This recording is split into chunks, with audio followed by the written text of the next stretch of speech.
the word opportunity is just a great wrap up for this group, and it's really very impressive of all the different perspectives that you've seen already. So I'm very much looking forward to our discussion. I feel like we can only make a teaser discussion, right? Because we will have time until 3:00, so which is not too much time. Maybe I just add some more words from my side and my background, just so that we have all our different perspectives complete. Before I joined Google 2 years ago, I led an Austrian media agency, Mindshare, which is part of an international network and part of WPP. And I personally come from a technical background. So I studied engineering, media design and media engineering in Upper Austria at the FH Hagenberg. So a topic around International Women's Day or female topics in leadership is women in tech, and creating this equal chances, and so that every individual can thrive to its full potential. I still remember those times when I was very surprised how important gender was in this business world, which I haven't been so much impacted by, luckily enough, in my early days. So this is the world I'm really seeking to create for everyone. So my word would be equity. And I now would like to start our discussion with the focus topic of today, which is International Women's Day, right? And Leah, you said your word was every day, right? And I found this was really an interesting start, right? Should we have International Women's Day every day, or should we be in a position every day that we don't need it anymore? So do we need International Women's Day? Why do we need it? What's your thoughts around it? And maybe what role does International Women's Day also play in your company at Swarovski?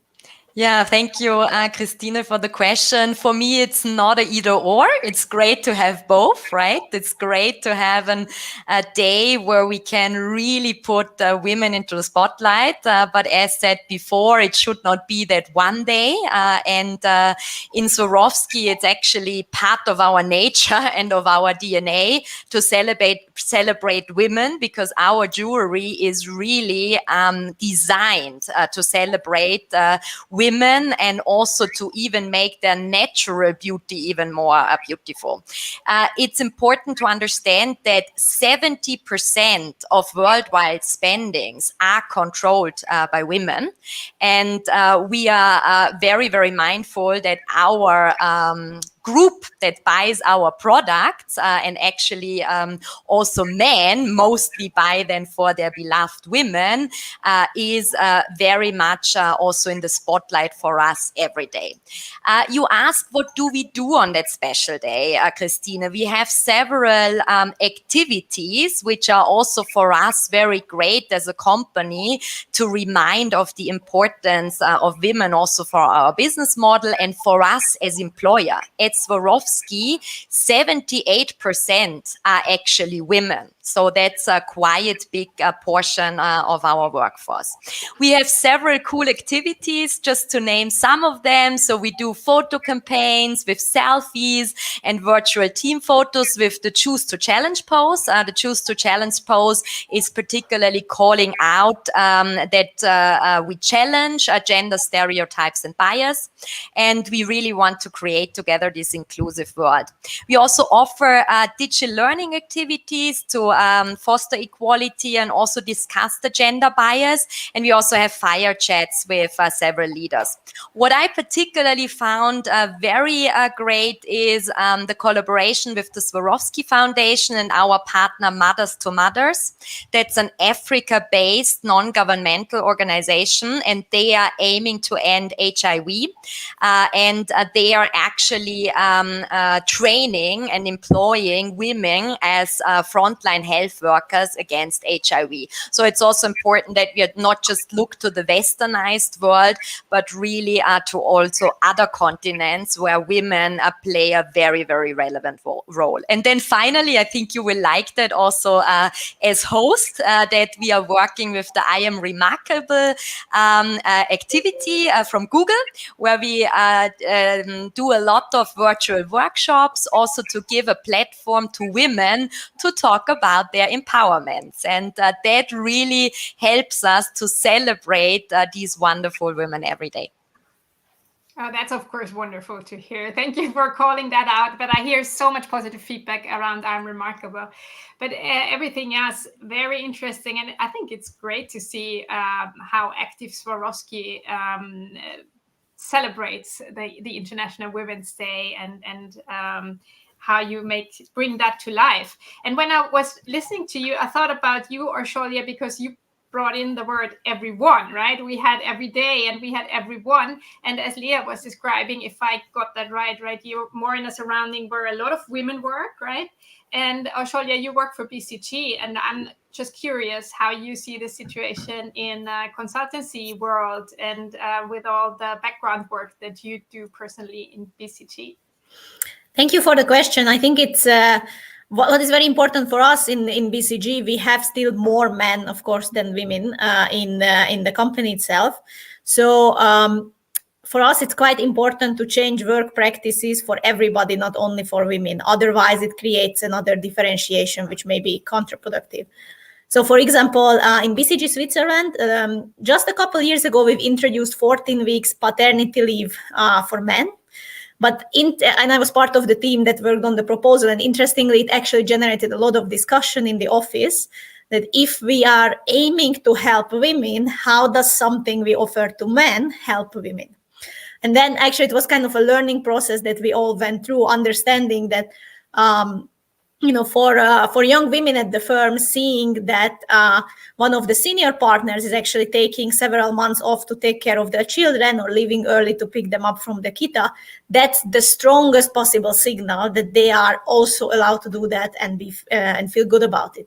So actually, and that also connects to the role modeling a little bit, is role models can be both men and women, modeling a lifestyle that's acceptable for both parents.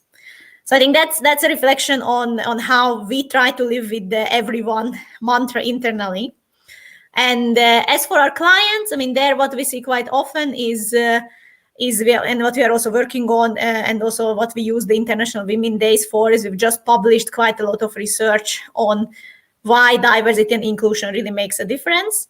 Not necessarily from a social issue point of view, and not only to be nice, and because this is a core value, but actually how it contributes to business results. And there's quite a lot of research that shows more diverse teams benefit everybody. Companies perform better under pressure, teams are more productive, everybody has a better experience. So it's actually in everybody's interest to be inclusive. Wonderful. It's really, I think, a very important part of this discussion, that we really need everyone. And Miriam, maybe over to you, because you also have this HR background, and I'm pretty sure you have both in mind, right? Women and men. And maybe you can share some of the things that you need create a big impact in creating a more an atmosphere where everyone can thrive. Thanks for the question. I think what's important is to have allies and to realize that if we want to have a more equitable, more diverse environment and where women thrive, then men have to get on board too. And there's many business cases to say that a more diverse team is a more successful team. Companies are more successful if their teams are diverse. And so what we've been trying to show our own teams and also the startups we work with is it's in their interest to actually get women on board, have them in key leadership positions, have them in key roles.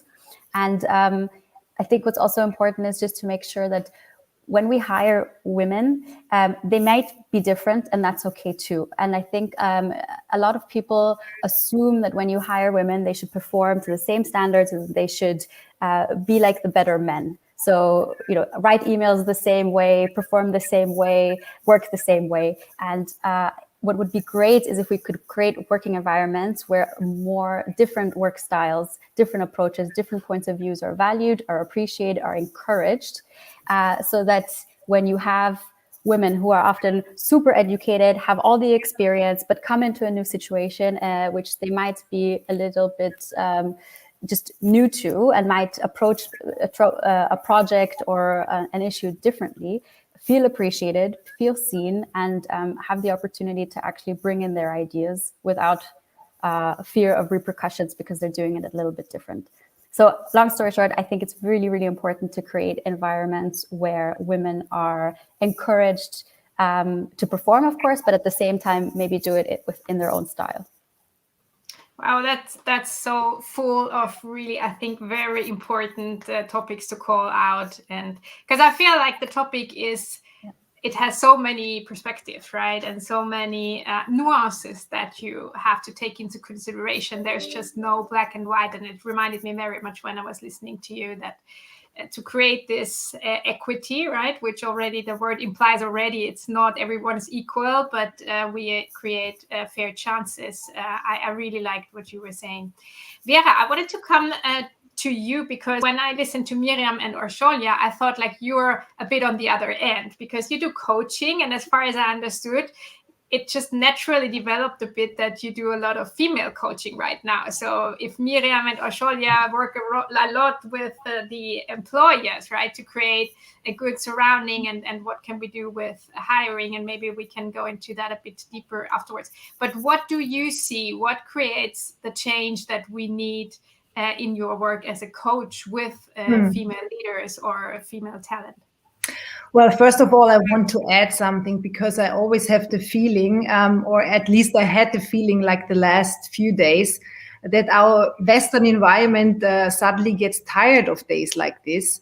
And we ask ourselves the question, is it still relevant for us? And I have to say, of course it is relevant. I mean, 3 weeks ago, there was not only the Valentine's Day, we all remember, but it was also the Equal Pay Day. And as long as this Equal Pay Day is in the month of February, I think we definitely need this day to remind ourselves that there is a lot to do and there is a long way to go. We are not there. And also what Leah mentioned, and I'm very happy about that nuance in what you told us, what Swarovski is doing. We always have to keep in mind that not all women around the world are as privileged as we are here. And as long as we have this situation, of course, we need to remind ourselves to have days like this. Yeah, and we need really to focus on what is still missing and what kind of situation we all want to develop for the future, and also for our kids, for example. But coming back to your question, Christina, thanks for that. That's, of course, quite interesting for me, because when I switched the side, so to say, of course, I also got a new perspective in my work.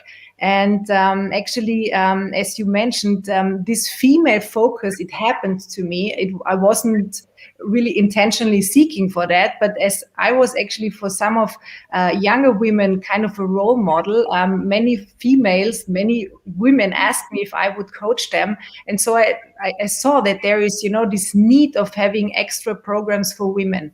And what I see and observe there is, and we're going to talk a lot about upskilling, of course, later on. Besides that need of upskilling, of course, the personal development is also so important. It's not only that we, get to know more competences and more know-how. It's also about developing our personalities. And actually, this is something what coaching can do, and what coaching is a very great tool of, having a new perspective to everything that happens around you. So that's actually the reason why I founded those two programs. Wonderful to hear. And Nina, I was when Vera talked about this, I really had your specific mission in mind, right? Like the female founders. And I was like, I probably, it's very much connected to what Vera said, right? Is it about thinking big enough, right? Having role models. What's your thought on this? Does role models really play an important role for your female founders, for example, and overall? And what do you think? Do you see a big difference in the female founders versus the famous, glamorous world of the whole startup industry, which is, as we all know, very male dominated? So there is definitely a clear yes that I can say when I look at our community, that role models are really important also in the work that we are doing. And also many of the things that Miriam and Vera mentioned now in their last statements, they resonated quite a lot with me, because First of all, what we see is that many people still think that there is like this blueprint type of founder, and only that type of founder can be successful. So if we talk about entrepreneurship and also unicorns and startup investing, many people think of people like Elon Musk, Mark Zuckerberg, etc. And yes, they are definitely very inspiring personalities, but also they are personalities where like, yeah, well, the majority of the world cannot really feel how they are doing and how they are acting, because they are just different. And that's also totally okay. And a very big part of the work that we are doing at Female Founders is really also putting the women and men on the stage that are different from that sort of blueprint personality, to show how many different faces entrepreneurship can have.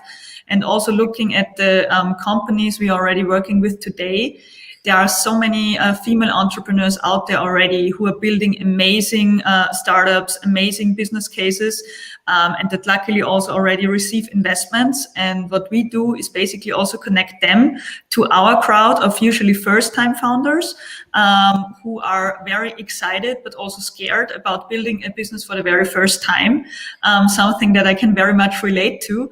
And also showing them like the more human side that all of these successful people have. And of course, at the very bottom of our hearts, we all know that regardless of how successful somebody is, regardless if they're male or female, etc., all of them are humans, and all of them have their fears and are and things to talk about and think about, but that's often not reflected in the media or in the image that they convey. And that's a big part of our work, to give women this opportunity to also look behind that glass, so to say, and to make sure that they are encouraged and have all the tools they need to grow their businesses. And that's the same basically also for the investor side, that is still very homogeneous as well. Nowadays, luckily, that's changing a lot already here in Europe. But also if female founders sit at the table with investors, usually they are at the same table with men. And also making sure that the awareness out there is loud and clear, that also this has to change, because diversity on both ends basically then results hopefully in a cycle of change where more female investors will also attract more female founders, and the other way around.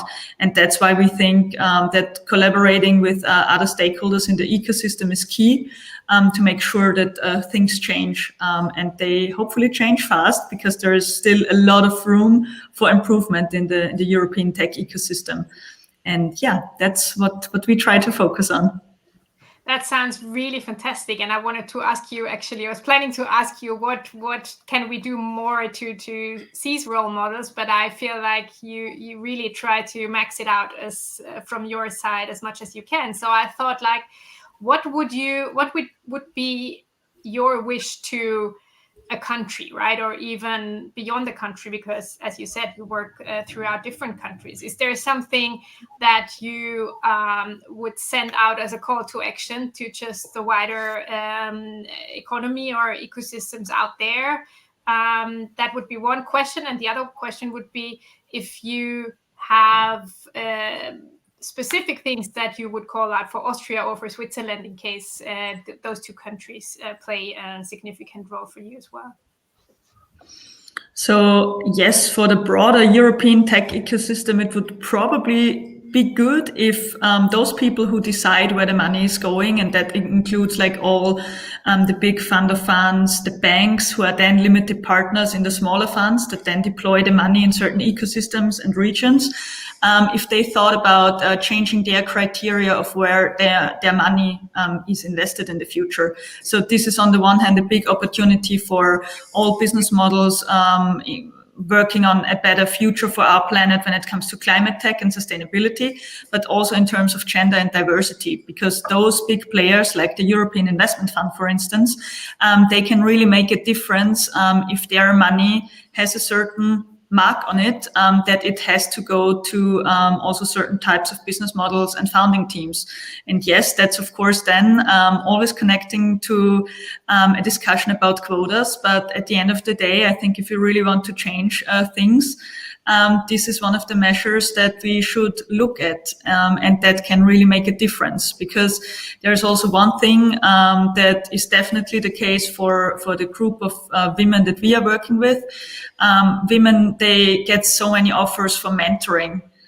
And that's nice, because that's already a start, and that means that this organization or brand or institution has realized that there is a certain level of attention that the founders, for instance, need.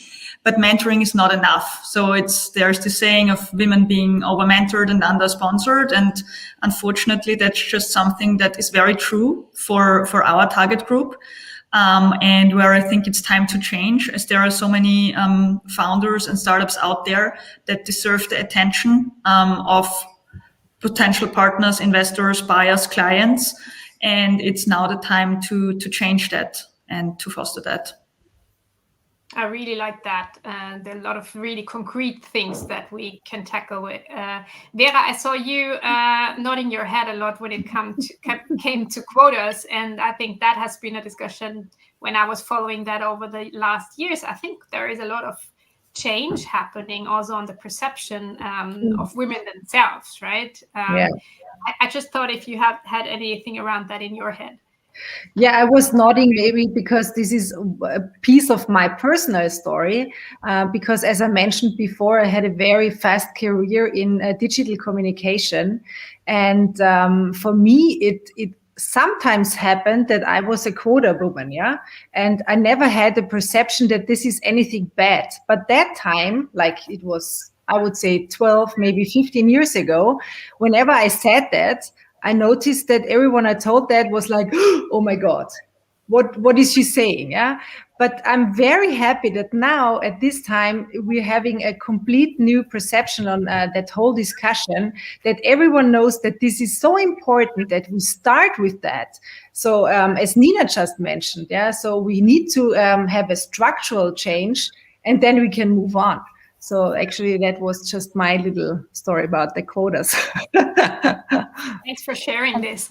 Miran, I wanted to hand it over to you. Yeah, you wanted to say something, Amy. Yes, absolutely. Obviously, I agree with everything that Vera and Nina just said. And, as the HR person from the hiring points of view, but also working for Speed Invest, a fund, I just wanted to share some of my thoughts or a lot of what we're discussing within the Speed Invest universe right now, which is absolutely, I mean, quota, I feel, still has this very negative connotation.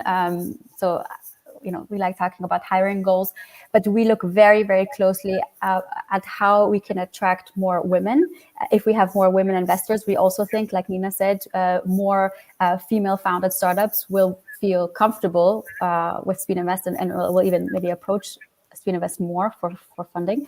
And women will look more closely and will then hopefully see them. So we look a lot at, how are we writing the ads and where are we hiring and what are hiring strategies? Why are more men than women applying? And what does our hiring process look like? So we've taken a lot of steps in the last year or 2 years to hopefully bring more people on board. And at the same time, we're also looking at our own portfolio and looking critically. And we're, the first step is, I think, data, looking at the status quo, where are we at? How many female-founded founder teams do we have? How can we broaden and widen the applicant pool and the startup pool that we review, that we look at? So I think over the last year especially, there's been a huge step towards really looking at this critically and acknowledging there are goals we need to set ourselves and we have to take big strides. But I'm also quite proud of the fact that we are doing a lot already. So just as a side note, we have a diversity and inclusion task force internally. And so a lot of these initiatives that I just mentioned, looking at our hiring strategy internally and looking at how we source deals, how we meet tech talent across Europe is changing. So I'm really, really proud of that. But it's a process and it takes time and it takes, patience a little bit also to make sure we're hitting those goals. When I listened to your input, I had something strong in my mind, because it seems like we're all doing a lot when it comes to female empowerment, fostering opportunities for women, but can it be really resolved within one company, right? Also, Leah, when you said you do in Swarovski, and there's so many great things done, but at the same time, and this is why I think it's so wonderful that we have this panel today, right? Because this is one way of connecting and finding ideas of how we can join forces, right? And bring it to a next level and bring it on a just bring more power to it by connecting.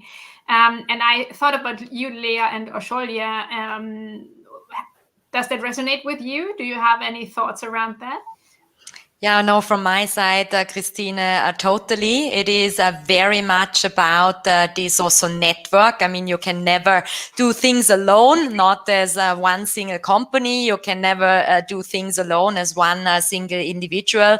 And exactly such rounds really help also to provide that positive energy also from Switzerland to Austria and back, and even also to other countries. And I would like to also mention that what you said before with the role models, right? It's very, very relevant that we learn from each and anybody of us, right? It doesn't have to be a woman, it doesn't have to be a man, it can be whatever, gender, whatever cultural background. And I personally really, really loved all the role models in my life that never made a difference between a man and a woman. Those were my parents. They never made a difference. Those were my teachers. They never made a difference. Those were my bosses, my male bosses, that never made a difference. So in that sense, it's each and anybody, and this sharing of those positive experiences will also generate that feeling. So in that sense, such rounds are really, really encouraging. And I hope we continue with such rounds, not just on International Women's Day, but maybe not every day, but as much as possible. I take this as an input, and we will plan our next session. I also had the idea we should really do this on a regular basis. Osholia, what about the importance of companies bringing this topic forward compared to industry-wide or even broader groups? Is that something that you also maybe thought about it upfront already? I think there are maybe two angles to this question. So on one hand, as we talked about personal role models, I think we also need corporate role models. Companies who say, okay, even if my government doesn't require it, or maybe it's not the common practice in this country, I'll still go ahead and do it. And that, I think, eventually brings the whole industry with it. And I think that's why it's very important that the companies really look a little bit behind what do I want to stand for, what do I want to attract the workforce with. I think especially for younger generations, diversity at the workplace, work-life balance, being able to have a family while working is becoming so important that once one company goes ahead and offers certain benefits, the others will be eventually kind of forced to follow. Otherwise, they won't get that talent anymore. So I think one aspect is the corporate role models, which we also need. But then the other aspect is one needs to consider the whole ecosystem and the culture of the country. So when I worked I did this project with BCG for a Middle Eastern government, and the question was how to get more women in the workforce. And basically we did benchmarking looking at the workforce participation rate of women in all the countries around the world. And there are very different profiles, and countries can be at a very different level of cultural development. For example, you have the Nordics, where the participation is incredibly high, but is also supported by men and women equally likely to take paternity, maternity leave, part-time working models, good work-life balance, etc. The whole ecosystem is there. But for example, in some of the countries where women are just about to enter the workforce, they are facing different challenges. So just to give you an example, this was already several years back, but we looked at quota program one of the Middle Eastern governments introduced, where in each company board, you were required to have one female board member. The problem was they introduced this a bit too early, because basically what happened, there weren't enough women in business long enough who would have had the experience to sit on boards. So basically what the quota did is the same 20 women were now sitting on 5 boards per person, which is still an impact, but maybe not the impact they were really going for. So I think from a government perspective, one needs to be quite careful of which steps are good at the certain development level that really support the culture to move to the next level, and not introducing things that we just copy from other countries who are maybe 30, 40 years ahead. That's very interesting. I looked up numbers, and I mean there is different studies out there, but I think the message overall is the same, right? We don't have, even here, not enough female board representatives, right? I think in Austria it's 25% and Switzerland 26%, according to PwC study, and in UK and Italy, for example, it was 37%. So, okay, one could assume that our cultural background is not too different, but do you think that that we could, at least from Austria and Switzerland perspective, look into countries like UK or Italy to just see what we can do better in order to just have a more diverse or more gender parity within boards? I think definitely yes. So I think from Austria Switzerland perspective, there isn't really anything that would hold back these countries from looking at either the Nordics or UK or some of the countries that are a little bit more ahead. But still, one needs to consider is there is still a little bit of a cultural resistance. I think also in Switzerland, if we want to be honest, I think also women got the voting right quite late, and it has not been, it's still, I think in many cases, not the standard family model that the women work. So it's, one can say it's good or bad. That's not necessarily the question. It's like, what are people comfortable with? What is an acceptable next step? So, if I was the Swiss government, I would definitely look for a couple more incentives, but not going with the super heavy guns necessarily ahead. Otherwise, it creates more of an inverse reaction. And I think it's also something that has to go with the philosophy of the government. And Switzerland is more enabling, encouraging than prescribing people to do things. And I think this is an important value to people who live here. So also whatever support mechanism is chosen would have to go in that direction. Yeah, that sounds super inspirational. One post that I saw today or yesterday around International Women's Day was from Aviva Wittenberg-Cox, and she does a lot of work around female leadership. And she called out the record number of women to high global office in public sector, right? If we think about Christine Lagarde, and also we have a vice president now in the US. And she was like, we know from data, and Oshulya, you were mentioning this, that it's just a business factor of bringing gender parity to leadership, to boards, to companies, right? And she was like, why are we still lagging behind in the private sector? It seems like that at least the public sector really did some strong signals, right? Any thoughts around that? I don't know, Oshulya or anyone else who wants to jump in. Miriam? Yes? Yeah, sure. I think that a lot of people think that the solution still is to hire more women into roles and then brush themselves off by saying, oh, we didn't get enough women applicants. I think a lot more needs to be done in investing in women and in their training to make sure that the women we hire today in 5 years, in 10 years, then get into these leadership roles, into board meetings. And I think also, just to add, because we're also right now working on a new parental leave policy. And for example, we have a lot of, young men who are taking time off. And I think it's an amazing signal to send. We've had multiple men take time off, extended time off, which hopefully, if that becomes the norm in the future, I'm hopeful that will become the future, that it will be completely normal to take an extended period of time off as a man, so that it won't be so different when companies hire men or women. I think many companies still think, well, if we hire a woman between 25 and 35, then chances are very high she's going to leave. So then you see young women getting hired, but then as people get older, less and less women are getting hired into very crucial roles from which you can then grow into further leadership roles. And then ultimately, when you look at these statistics, I think you have way too few women. So I think that we have to invest into women early. It's not just about hiring women into roles, but also making sure that the women that you have on your team feel empowered, get the training they need, get the opportunity to apply those skills, so they get projects assigned, get the opportunity to actually shine and show that they can excel, so that ultimately you can promote them when the time comes. Yeah, really creating this. And Vera, yes, please. I think, but we still shouldn't forget there is also a challenge in society. We still can see in so many studies that when men are getting more and more successful, they're getting more and more popular.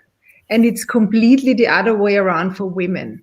And as long as this situation keeps with us, yeah, it's going to be this very unfair game, because it's not only that we are offering abilities and or possibilities, it's also that we need actually women who want to take the chance.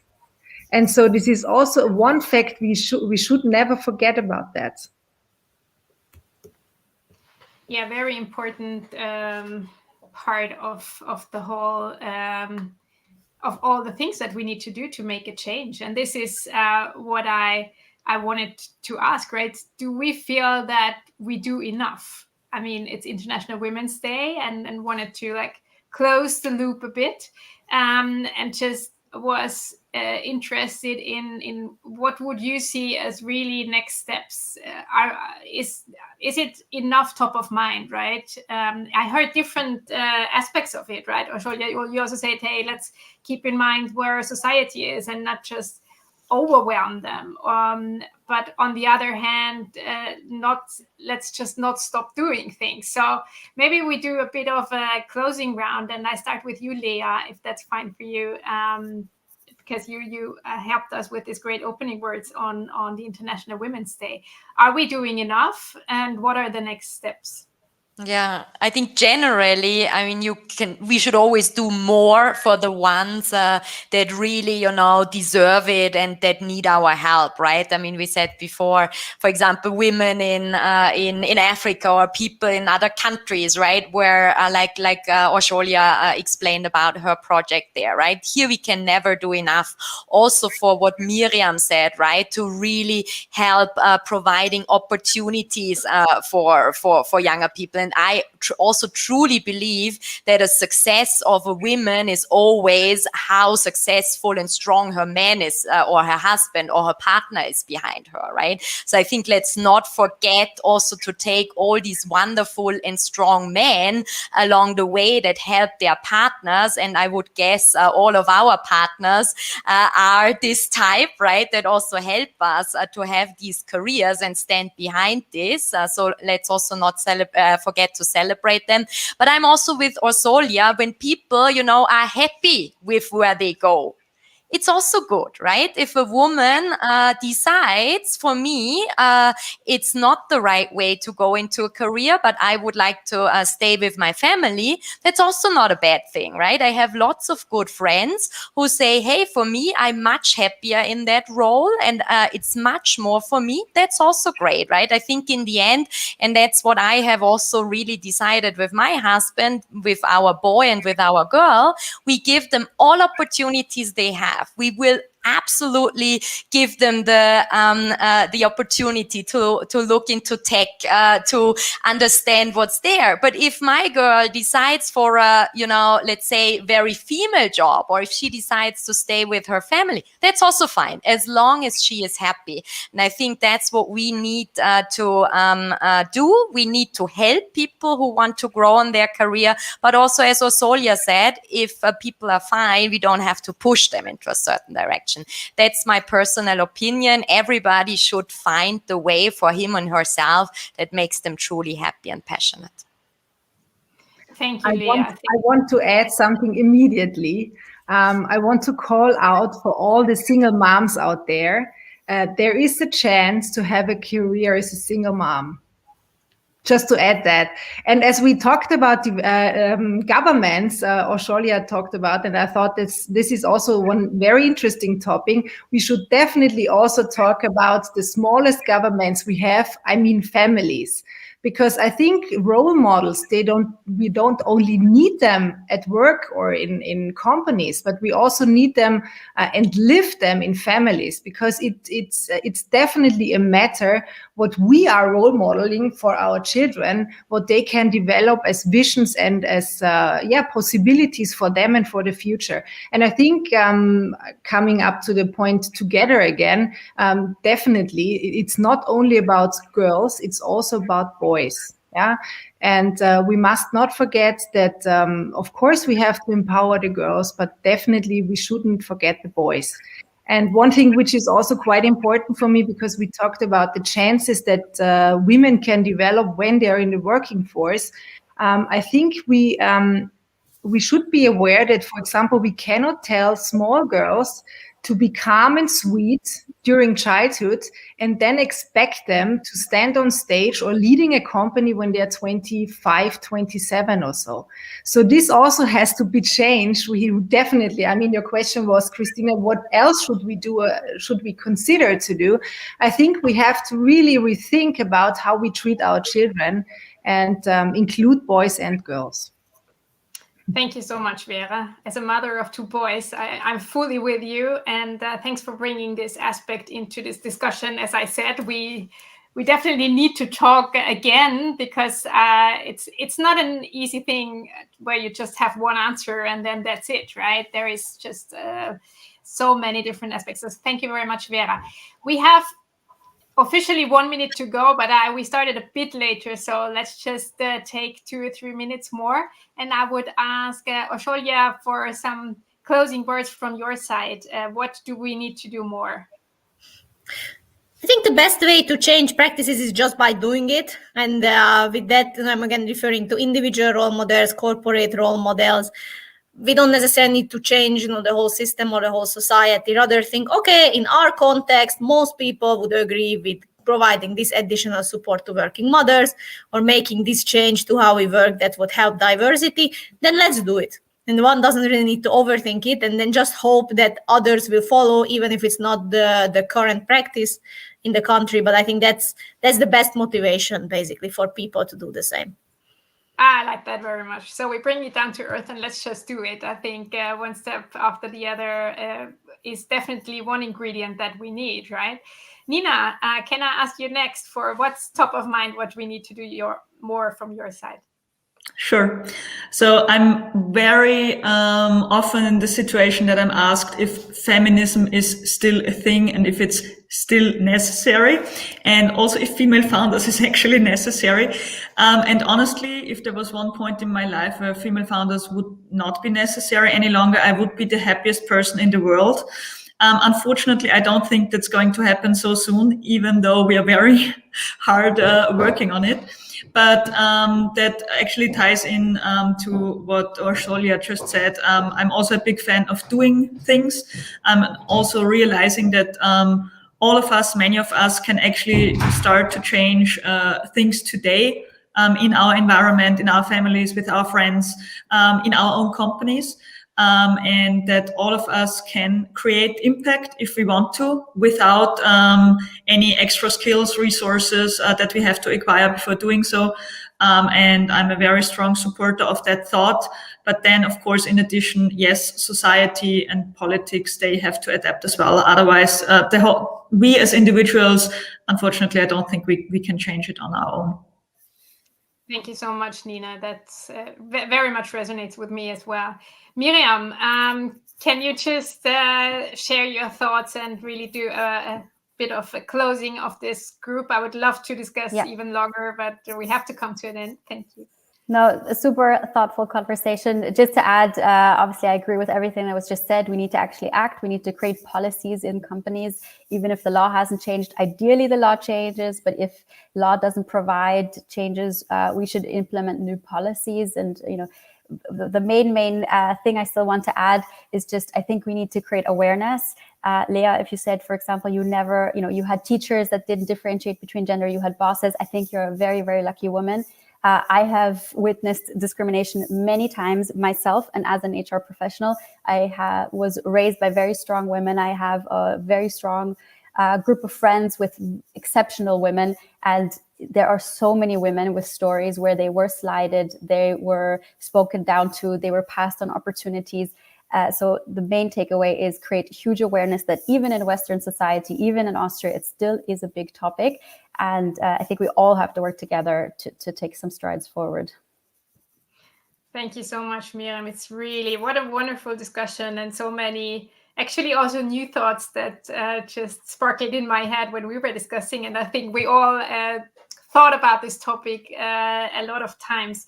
So let's keep doing this, right? I took some of the things that resonated a lot with me, which was like, we need corporate role models. That was a really nice keyword, Orsholia, from your side, which I really like. It needs everyone, and it's a business topic, right? And we need to act. And that was just those 4 points that I took notes, because I thought this was really important. Thank you so much for taking the time. I was asked also to point out we had some technical issues that we as a group, I think, have not been aware of, but for the audience. So it seems that our intro round, unfortunately enough, was not broadcasted or was not streamed, but there is the opportunity to replay the video. So you could just dive into these great personalities that we have here and their introductions, which I would really recommend you to do. Thank you so much, Vera, Lea, Miriam, Nina, Orsholia, for taking the time and having the discussion. I enjoyed it really very much. And thank you very much, everyone who listened to us, for taking the time. And let's really have a good action-based International Women's Day and speak soon again, I would say. That's my most important takeout. Thank you. Thank you. Thank you. Thank you.